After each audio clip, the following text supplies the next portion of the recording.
Terima ancaman nyawa, Jenderal Dudung buka pintu maaf Effendi Simbolon. Jakarta, CNN Indonesia, Kepala Staf Angkatan Darat, KSAD, Jenderal Dudung Abdur Rachman mengatakan TNI AD telah memaafkan anggota DPR fraksi PDIP Effendi Simbolon terkait pernyataannya soal TNI serupa gerombolan. Permohonan maaf dari Pak Effendi Simbolon bagi kami jajaran TNI Angkatan Darat tentunya memaafkan. Toh, Tuhan Maha Pemaaf, masa manusia tidak memaafkan, kata Dudung di Mabes TNI AD, Kamis 15 September. Menurut Dudung polemik ini harus menjadi pelajaran bagi semua pihak agar tidak mudah menyampaikan pendapat tanpa berlandaskan data dan fakta. Dudung juga meminta prajurit TNI AD untuk menghentikan kecaman ke Effendi. Menurut Dudung prajurit TNI harus lebih dewasa dan legawa. Pasalnya, menurut dia prajurit TNI sudah terbiasa menghadapi tantangan yang lebih berat. Ia pun menilai polemik dengan Effendi hanya masalah sepele. Dudung juga menegaskan bahwa saat ini TNI solid di bawah Panglima TNI Jenderal Andika Perkasa. Hal ini sekaligus merespons isu yang menyebut dirinya tak harmonis dengan Andika. Saya sampaikan bahwa TNI Angkatan Darat sekarang solid. Pada umumnya TNI tidak ada hal-hal yang memprihatinkan, kata Dudung. Menurut Dudung perbedaan pendapat dirinya dengan Andika itu hal biasa. Perbedaan pendapat ini kerap terjadi antara Panglima TNI dengan KSAD.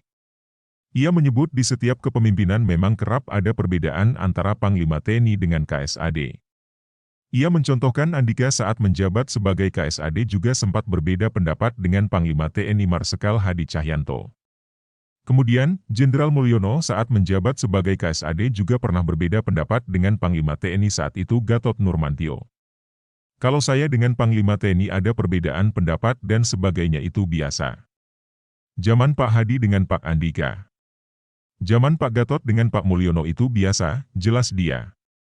Dudung menyatakan sampai saat ini dirinya juga terus melaksanakan perintah-perintah dari Andika. Termasuk menyiapkan pasukan yang akan dikirimkan ke Papua. Kita menyiapkan pasukan, mendidik pasukan, melatih pasukan, setelah itu digunakan oleh Panglima TNI di Papua, kata Dudung. Jadi tidak benar kalau ada hal-hal terjadi gesekan dan sebagainya, imbuhnya menambahkan. Effendi mengaku nyawanya terancam. Di sisi lain, Effendi juga mengaku ia dan keluarga menerima ancaman nyawa buntut pernyataannya dalam rapat yang menyebut TNI seperti gerombolan dan ormas. Menurut Effendi, ancaman-ancaman tersebut masuk ke ponselnya beberapa hari terakhir. Rentetan pesan tak dikenal itu masuk ke ponselnya dan tak berhenti selama 24 jam. Iya, dapat ancaman nyawa, keluarga, semua, kata Effendi. Mungkin teman-teman lihat sendiri viral-viral alamat rumah saya dikasih kemudian handphone saya 24 jam nggak berhenti berdering, tambahnya.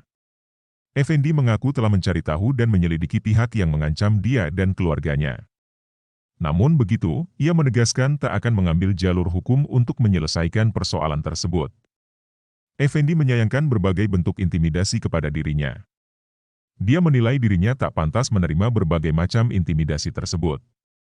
Saya kira enggak zamannya lagi hanya seorang Effendi Simbolon kemudian dikepung dengan begitu hebatnya, kata dia. DMI BMW